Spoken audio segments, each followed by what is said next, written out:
Hi, I'm Stephanie Jaworski of joyabaking.com.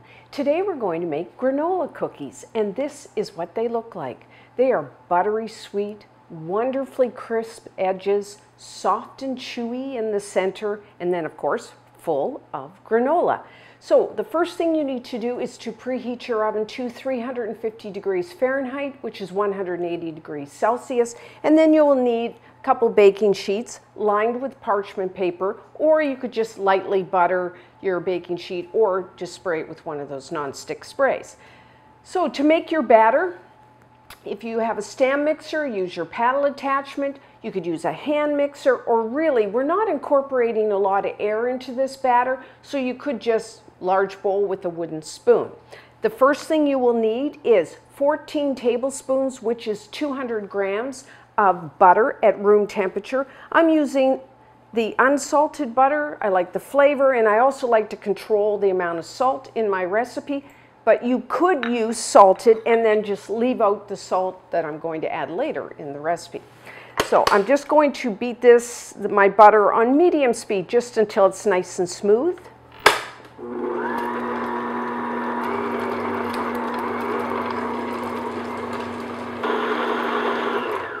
Okay. And as always, when you're making a batter, scrape down the sides and the bottom of your bowl as much as you need to make sure everything's mixed together.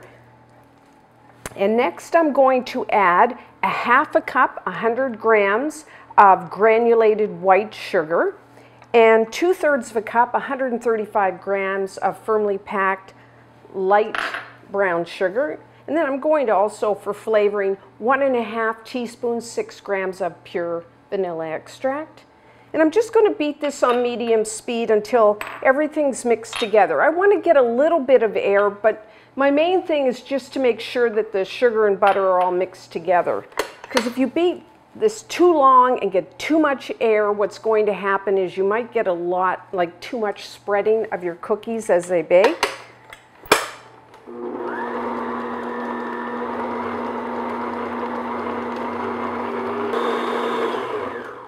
Okay, so that's all mixed together. So just a quick scrape here, especially the bottom of the bowl.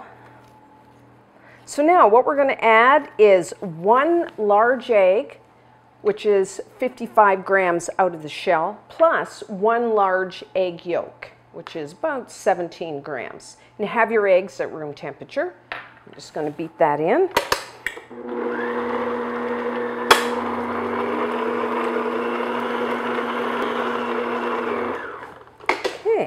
So now, for our dry ingredients, in a separate bowl I have 2 cups, which is 260 grams of all-purpose flour. You may know that as plain flour. I'm adding 1 teaspoon, 4 grams of baking soda.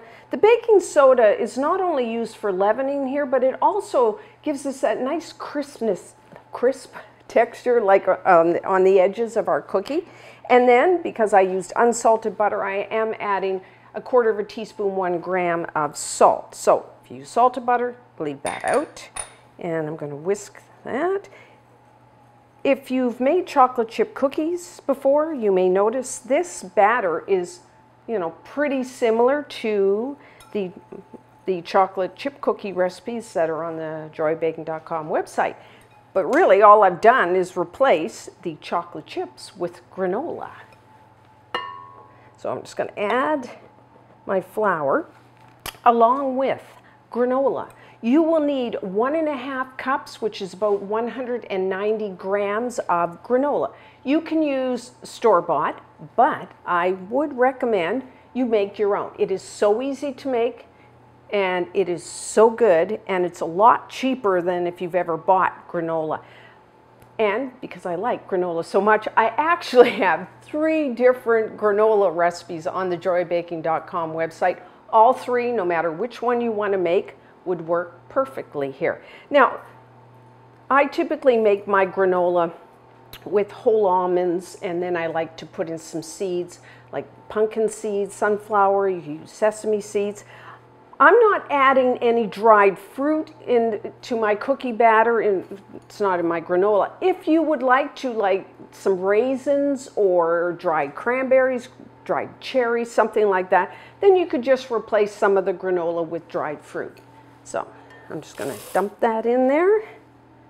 And then I'm going to slowly mix this all together.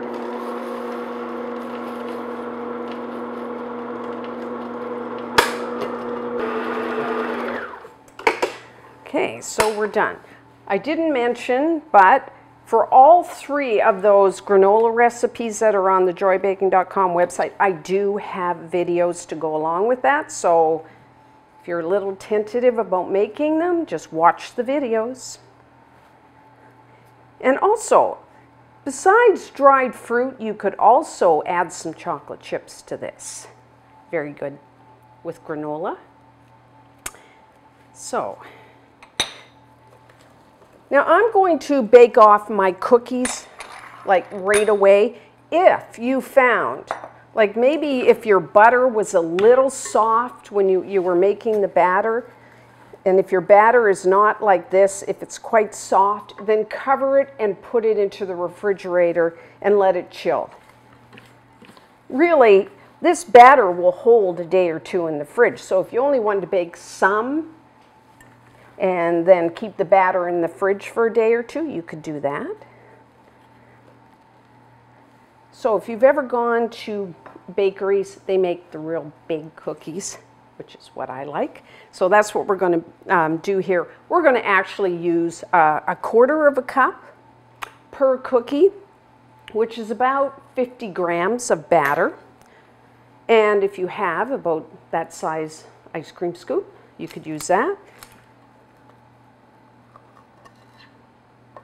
But I actually I want to get all my cookies about the same size, so I really like to weigh my batter, but that is about 51, so that's okay. If you're using the right size ice cream scoop, then, so just put, now I'm not going to put very many on here. I'm only going to put about 6 at a time because they do spread and they're pretty large cookies.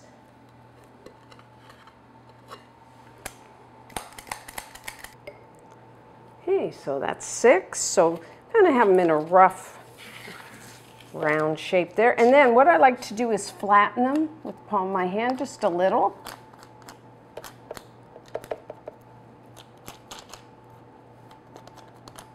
Now you could bake them just like that, but what I like to do is decorate the top with some more granola. So you could just, I just like to put a couple almonds and then just sprinkle some more granola. Of course, that is going as they spread out. So I try to put the whole granola on the whole top of the cookie and then just kind of lightly press it in so it sticks. Okay, it's my last one there. Slightly press that in. Okay, for baking, everyone's oven is a little different. And these are like chocolate chip cookies. The longer you bake them, the more crispy they will be. So if you like yours a little on kind of, some people like theirs a little soft, almost like underdone, keep that in mind and just watch them, you know, towards the end of baking time. I find between 14 and 16 minutes, what I'm looking for is they will turn golden brown, they will spread out. The edges will be set. But the centers, I like to take them out when the centers are still a little soft. So check them maybe even like at 11, 12 minutes. Just kind of check them to see, keep an eye on them. And what I like to do about halfway through baking time is rotate your pan front to back. So 14 to 16 minutes.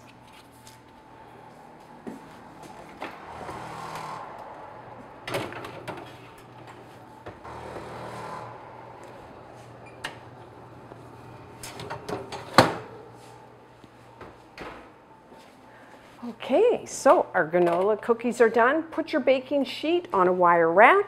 So you can see this beautiful golden brown. They're crisp around the edges, but they're still a little soft in the centers. That's how I like them, so they're a little chewy in the center. So what I'm going to do is let them cool on the wire rack in the pan for about 5 minutes, and then use your spatula to transfer to the wire rack to finish cooling. And then when we come back, we will try one. So let's try it. Okay.